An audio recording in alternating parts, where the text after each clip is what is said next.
Russia থেকে diesel আমদানির জন্য ২ মাস সময় বা ৬ লাখ মেট্রিক টন জ্বালানি আমদানিতে যুক্তরাষ্ট্রের স্যাংশন ওয়েভার চেয়েছে বাংলাদেশ।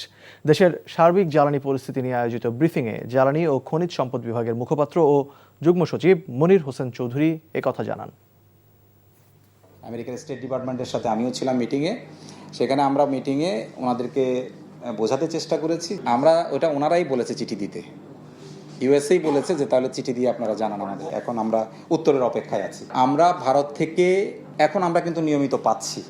এ পর্যন্ত আমরা প্রায় 4টা পার্সেল পেয়েছি। আমরা 3টা পেয়েছি 5,000 মেট্রিক টনের, একটা পেয়েছি 7,000 মেট্রিক টনের। তো সব মিলে আমরা 22,000 মেট্রিক টন ডিজেল আমরা পেয়েছি। 200-র বেশি সার্ভিস ও ফিচারে লেনদেনের সব বিকাশ অ্যাপে সম্ভব।